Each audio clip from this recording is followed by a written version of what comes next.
Thank God. Thank God we have something new to talk about other than injured quarterbacks and a hopeless season. Thank you, JJ McCarthy. I usually don't thank athletes, but I might send him a nice Hallmark card sometime in the future here. He made the entire season interesting on Sunday afternoon. And we'll talk about the play. So much to talk about from that game and what it might mean going forward. But I want to start here, John. By the way, this is the Viking Update Show. We're coming to you from the Aquarius Home Services studio. Scott for Aquarius Home Services. Summer's packing up and chilly mornings are sneaking in. Don't face them with a cranky furnace, flickering lights, or a water heater that quits mid-shower. With $98 off any furnace, electrical, or plumbing repair, we'll fix the headaches so you can sip cider, rake leaves, or just pretend to rake leaves. Aquarius, local, trusted, and earning the right to be recommended. Schedule today at AquariusHomeservices.com. Hey, this is Randy Shaver. Along with Kevin Gorg, we host the show Fantasy Huddle on Talk North. Each week, we're going to break down the matchups for the NFL season and try to give you the best chance to win your fantasy football games each and every week. Join us for Fantasy Huddle on Talk North. He's John Krawczynski from The Athletic. I'm Jim Souhan from the Star Tribune and TalkNorth.com. This is TalkNorth.com. You may be watching us on YouTube. You can also hear these via audio through TalkNorth.com or your favorite podcast app. We do appreciate you listening or watching. Welcome back to the Minnesota State Lottery.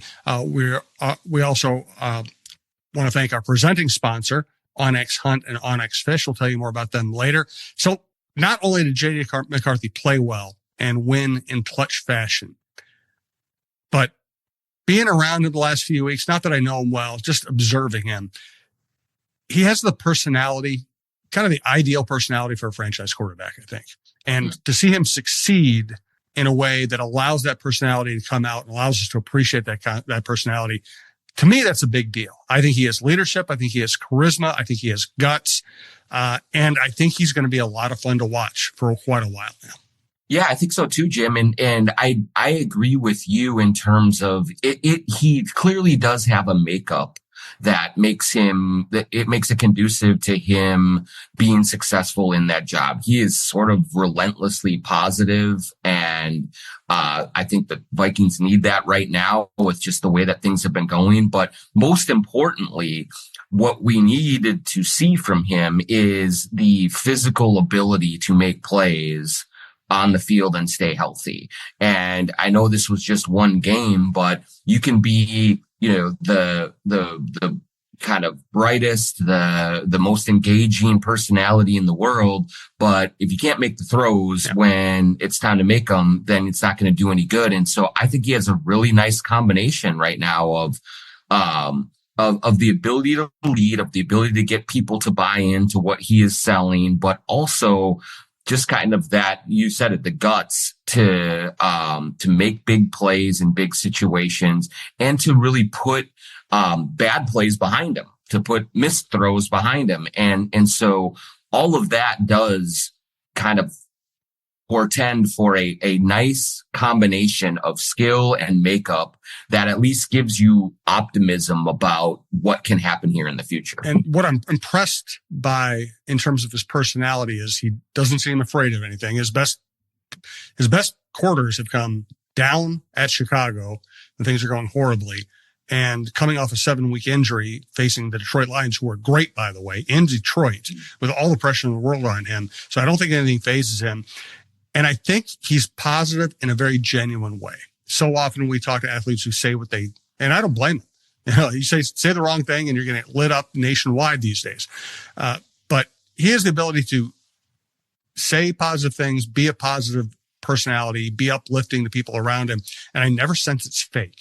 I think he genuinely loves this stuff. I think he genuinely loves being the guy. I think he genuinely loves playing the game and his teammates. It feels real to me, where so often, again, sometimes people take the podium and they have to put on a certain face to get through the interview. I think this is real. Yeah, it does have much more of an element of authenticity to it. I mean, let's just compare Russell Wilson does not seem authentic at all. Now, to Russell Wilson's credit, he had an amazing amount of success with Seattle, won a Super Bowl.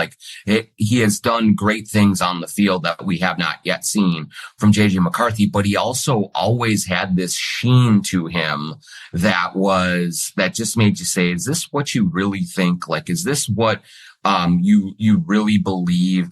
And McCarthy has a lot of the same material that Wilson delivers, but it lands more genuinely. It lands like, no, this is just who I am and this is who I believe. Yes, I do sit out, hours before the game and meditate and have some quiet time on the bench or in front of the goalposts. And an act like that can seem like a performative kind of a thing, but it's not for McCarthy. That's just part of his process, and that's what he believes in. And so sometimes it can be tricky for a quarterback or any athlete to sell that kind of stuff to a cynical media audience, to a cynical team. But I think that the way that he does present everything does allow you to look at it and say, you know what? This is just who he is. This is how he was raised. This is what has gotten him to this point. And so I'm willing to believe that he is totally bought in on this in a way that I'm not usually willing to believe that some others are doing it. And so, we'll see what happens as he goes through some bumps in the road and still tries to maintain that. But the early impressions are that he has a very natural way of delivering what he believes in to everyone else and then getting them to understand it. And I think that's a hard thing to do sometimes. When Russell Wilson was at his best, and he was a great quarterback, and he was a winning player, and he was a clutch player, you never believed anything he said at the podium. And there were a lot of reports from good reporters that a lot of the players on the Seahawks weren't buying it. They loved the winning. They loved the play because he was, again, great player. He was my favorite quarterback for a while, just because of the way he played and the way he delivered in fourth quarters. But there were people who were like, this ain't real. We'll take the winning. We'll take the production, but this ain't real. And I think we've seen that kind of carry on through his career. I don't think he's a bad guy. I just think everything's very calculated. And with McCarthy, here's what really impresses me about McCarthy, because what's been happening for most of this season, ever since the ankle injury, there have been conspiracy theories about the ankle injury and whether the Vikings were not necessarily faking it, but overhyping the injury so they could take McCarthy off the field, so they could try out Wentz. It was always nonsense, but fans get fed so much stuff and journalists get fed so much stuff. You understand where the cynicism comes in. And I think O'Connell's been incredibly frustrated by it. The organization's been incredibly frustrated by it. And J.J. McCarthy just skimmed above all of it. He never complained about it. He never complained. I think if I were J.J. McCarthy, I'd been like, you people are nuts. My ankle's killing me. Stop with this BS. I would have been angry about it. I wouldn't have handled it very well, I don't think.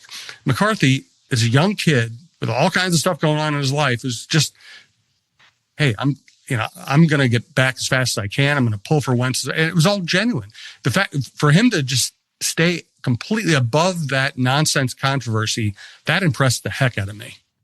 Yeah, I think he handled it all beautifully. And I think that the one place that he did open up on it being very difficult for him was the one place that was entirely relatable and understandable, in that he basically said that the time that he missed last year with the knee, and then the time that he missed this year with the ankle, like it was difficult for him because he's just so used to being in the fight with his guys that he wanted to be there. He wanted to be leading them. He wanted to be helping them through difficult times and then be helping him through difficult times.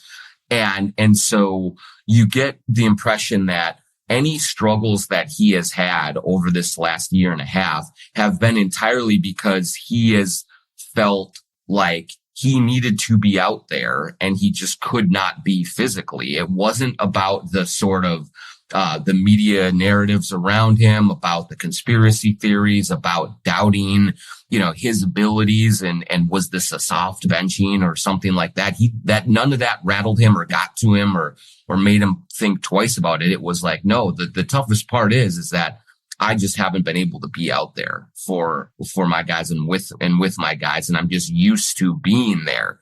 And so that is, again, another thing that just says, yeah, this kid has it. Like he understands it. He's able to prioritize and compartmentalize.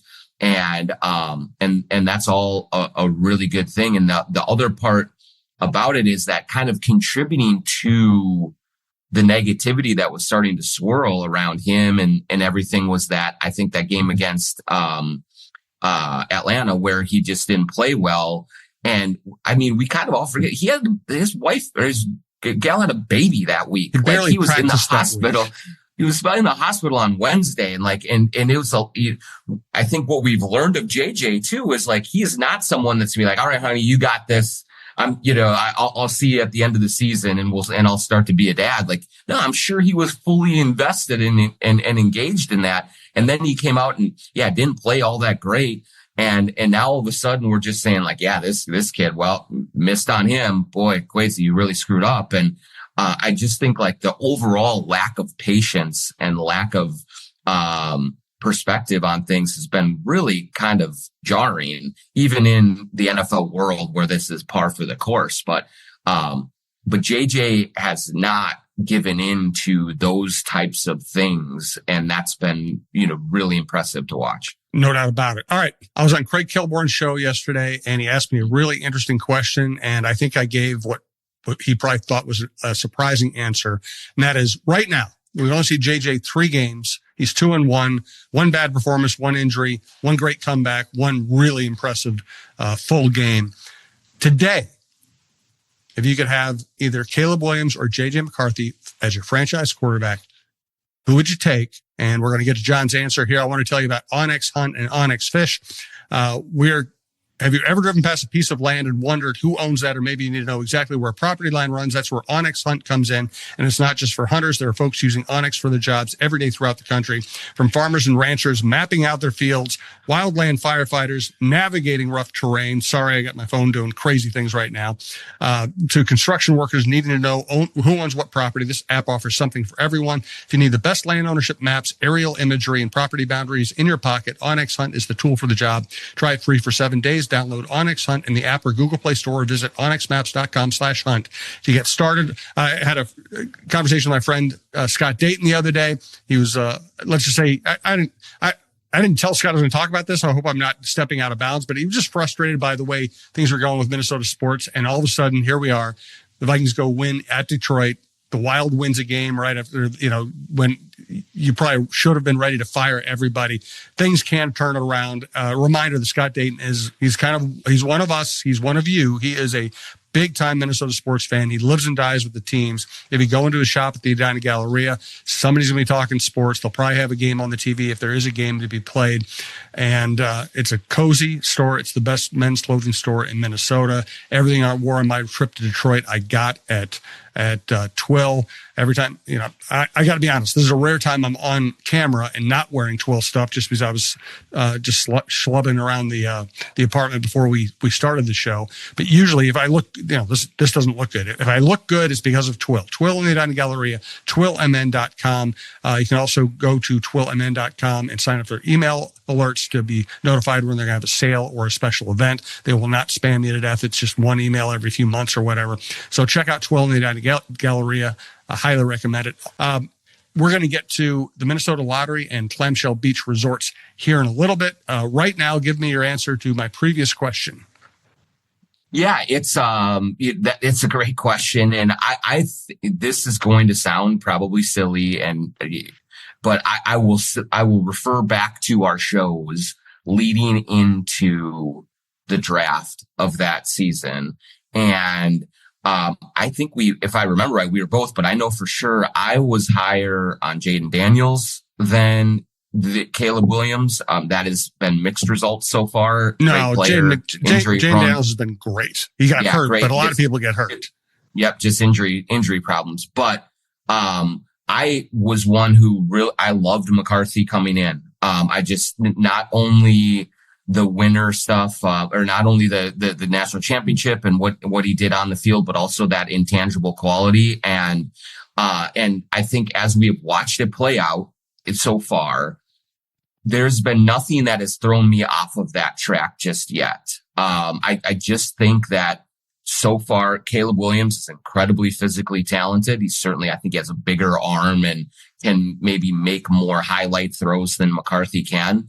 But every other aspect of playing quarterback, I always have, and I continue to like McCarthy a little bit more. Leadership, maybe even mobility / kind of guts and verve, that sort of part of it, the ability to relate to his teammates and get them bought in. Like, all of these things seem to be there at a very high level for McCarthy and seem to be real questions about Caleb Williams. And so, the Bears are winning some games, and that's great. And maybe, this will all seem silly down the road, but I started this whole thing and evaluating this quarterback class as a McCarthy guy. And I think I'm still there right now. Agreed. Basically, I agree with everything you just said. I love Daniels. I did not trust Caleb Williams. I liked McCarthy. I wasn't really sure about McCarthy, but I liked what I knew about him, and everything I liked about him has turned out to be true. Also, let's say this. McCarthy is an underrated athlete. I mean, he's a pocket passer. He's not going to try to scramble for 8 seconds in the pocket. But when he decides to run, he's a problem. That run against the Bears was really impressive. Yeah. And the run in the open field with the Lions, there's a guy out there who had him zeroed in. McCarthy just McCarthy went by him like he didn't exist. And then he beats, I think, a cornerback to the pylon and takes a hit and act like, when you stand near McCarthy, he does not strike you as a big, strong guy. He looks like a little kid. In moments like that, he looks like a premier athlete. Yeah, it's almost the reverse sort of with him and Caleb Williams, where Williams is this physical specimen. He's a big, tough, strong dude. And you think about when he gets off the bus at the game, you're like, oh man, that guy's going to be a problem. And when McCarthy gets off the bus, you're like, that's all they got. But then when they get onto the field, they're different. They play differently. Like, especially in terms of that running ability, it does seem like McCarthy has more of a decisive nature about him, that when he decides to go, he's gone. And Williams, I feel like, is, in some respects is admirable, but a lot of times he's hesitant or reluctant to run because he's trying to make some highlight play, holding on to the ball. And so his decision making just does not seem to be there as well. And what you want is aggression, from your quarterback. And I do think that the rest of the team does feed off of that. When McCarthy puts his head down and goes and makes a play like that, we've seen the reaction both in the Bears game and in the Lions game. When he does that, the rest of his team just goes crazy. They're like, yes, this is exactly what we need. It's the kind of galvanizing force that it does not seem yet like Caleb has become. And maybe he develops that over time. Maybe he gets more comfortable in Ben Johnson's offense and it all works out. But yeah, I love all of that about McCarthy. And you just feel like everyone is in his corner, in a way that maybe it's not that in Chicago. Right. Let us shift away from the quarterback. It's hard to do. Let's talk about the guy who is probably the best player on the field on Sunday in Detroit. And that's saying something, because both these teams have talent. Blake Cashman. He didn't look quite the same. He didn't look like his old self when he first came back from the injury. I think part of that was the fact that the defensive line was not playing very well in front of him. Part of it was that Van Ginkel was out. My God, did he was incredible on Sunday. He was everywhere. And again, I think part of it was, I think Flores had a great game plan. He got Cashman freed up on blitzes all day long. I think the defensive line had its first really good game of the season. Hargrave made a play. Hargrave really showed up, and he had not been showing up. And Redmond, we know, is a good player. But Cashman was incredible. This reminded me of him when he was fully healthy last year. Yeah, he was amazing. And like, we were all worried going into this game about Jahmyr Gibbs, about the Lions running game, and about what they would be able to do against this defense that just has not seemed to be able to kind of recapture any of the heft that it had last year. And, but I do think that, having Cashman back, having Van Ginkel back, it really just makes a huge difference. And I know Cashman's been back for a few weeks, but this is the first time where it's like, okay, like this is the guy sideline to sideline, making plays in the running game, being a factor, in the passing game as well. And he was just everywhere. And I remember, Jim, I wasn't in LA, but, kind of reading the coverage and watching some of the post game videos, like Cashman, he was one of those guys. Yeah. He was absolutely making his voice heard. Like, no, this can't go on any longer. Like, and so to see him back up that kind of, those kind of words with the actions that he did in Detroit, like that's what a real leader does. And, they really need him to stay healthy because he is just such a difference maker when he is right. We also saw Van Ginkel. Van Ginkel didn't end up making one of his big splash plays, but he almost did. He almost jumped. I think it was a wide receiver screen to the right. It looked like he had it zeroed in, and he was like this close to jumping out there and getting another pick six. He just has a great combination of athletic ability and athlete's intuition. He just seems to always know where the play is going. And there's a couple of things off of that. Yeah. One is when he is out there, even if he's not making the play, the defense or the offensive line is game planning for him. Yep. And so that opens things up for others on the field. The other part about it right now is that the more he is on the field, that means the more selective that Brian Flores can be in what he does with Dallas Turner. And I think that we have seen Dallas Turner make some strides, but there still are a lot of errors that he makes. He's still not very impactful in the running game. And so, when you have, it's sort of like a pitching rotation. When your ace is hurt, everyone gets moved up a notch in the rotation, and then you're all misaligned with your opponent. Now with the ace back at the top of the rotation, now Dallas Turner is not a number 3 starter. He's a 4, and now you can use him and maybe it won't be as exposed. And so just so important to have him back out there, both for the plays that he makes and for all of the trickle down effects that happen with him on the field again. Another guy who showed up, Aaron Jones. When we saw him against Chicago, he just didn't look the same. Chicago has such a weird playing surface. I know Aaron Jones has played there a million times, but you just don't know. You never know what you're looking at in Chicago. Somebody looks a step slow. They might just have the wrong cleats on. Again, Aaron Jones is a veteran who's played there a million times. That's probably not the reason, but he just didn't look right in the first game, and he looked fantastic in Detroit. And now Jordan Mason gets a slot in as a power second back, which is probably as excited as we all got about Jordan Mason. We're seeing him with a second NFL team, and once again, he's slotting in as a second back. That's probably who he is.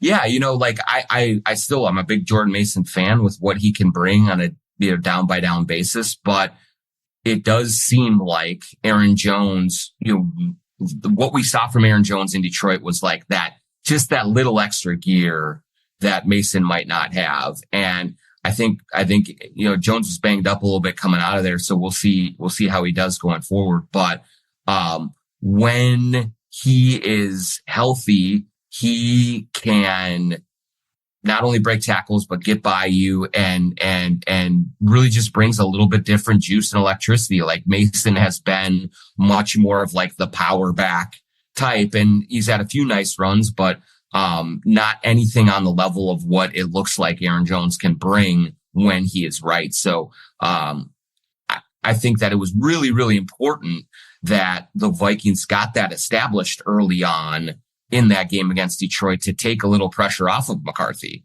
let him just kind of ease into the game. And if you don't have that running game element available to you, it all of a sudden turns you one dimensional, and JJ's job is going to be a lot more difficult. So the fact that Kevin O'Connell got that running game going with Aaron Jones early on, I think put the Detroit defense on its heels a little bit. And that's exactly where you need them to be when you have a young quarterback still finding his way. Yes. And by the way, I've made the point that McCarthy's stats were pretty pedestrian overall on Sunday.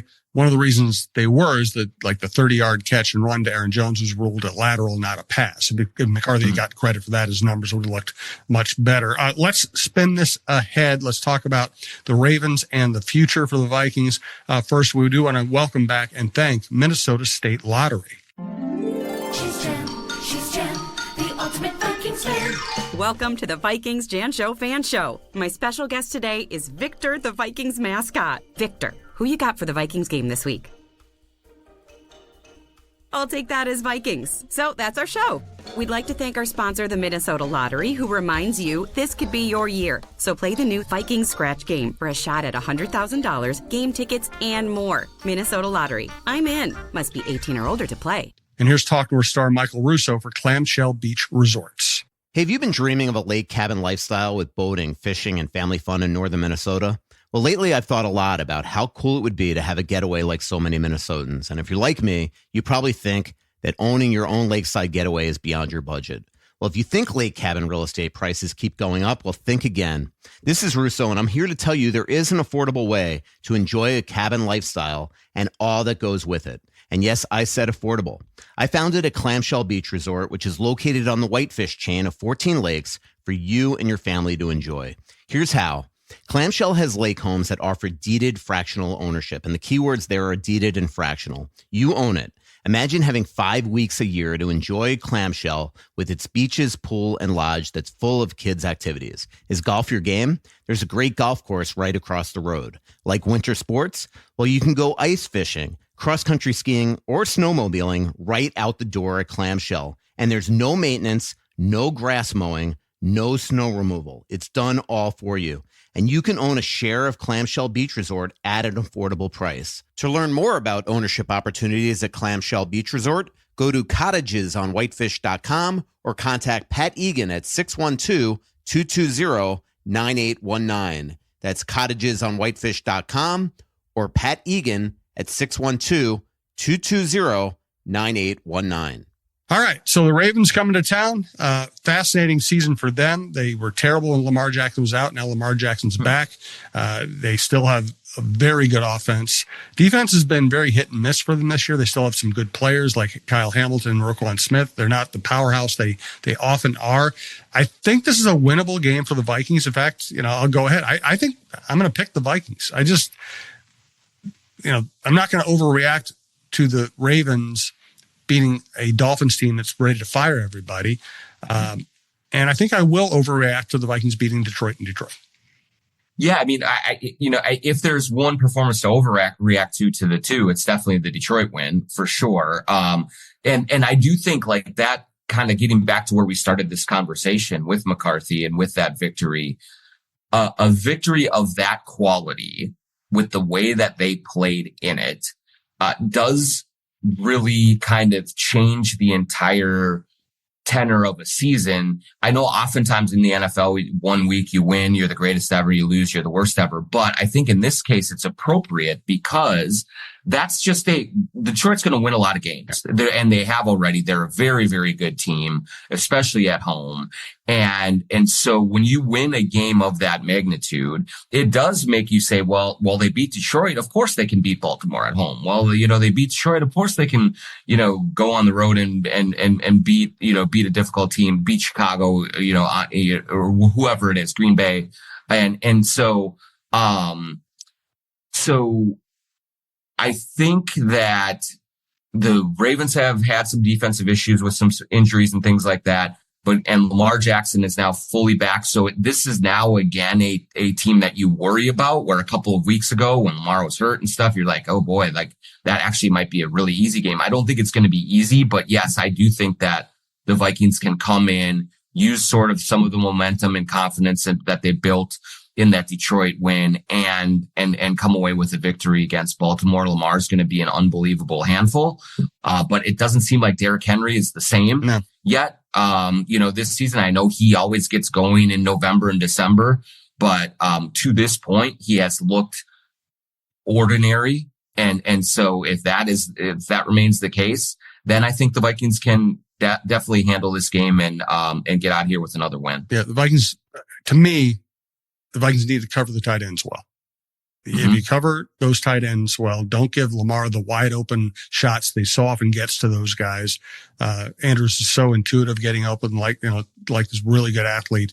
If you don't if you don't let the tight ends just gouge you in the middle of the field, it's a much more manageable offense to go up against. Not easy. Lamar's great, but I think that's one key.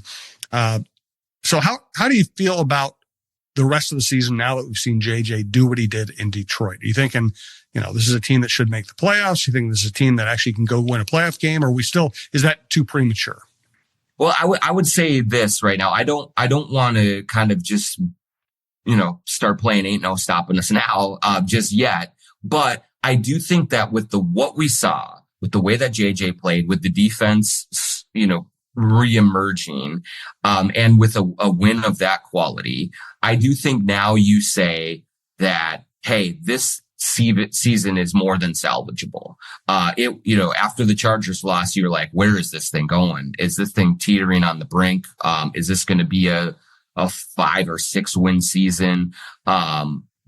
Now I think that basically the possibilities open up in a way that I didn't anticipate feeling coming out of that game on Sunday. And I still do need to see more from JJ McCarthy. I need to see this defense be able to back up what they did against Detroit going forward. I need Van Ginkel and Cashman to stay healthy. Like, there's a lot of things that still have to happen, but I just feel much, much better about the prospects of this season and the possibilities of making the playoffs than I did a week ago. It's just, it has been a big change for me. It's also a reminder, it's our job to react to what we see every day. So you can't just take a month off and not comment on how things are going.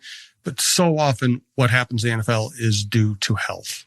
When this team didn't have their quarterback and their offensive tackles, they looked terrible. Now all of a sudden they're healthy. They get McCarthy back. They had their offensive tackles. They had 4 of their 5 offensive line starters. They had Cashman and Van Ginkel on the field. And all of a sudden things fall into place nicely. Sometimes it really is just about health.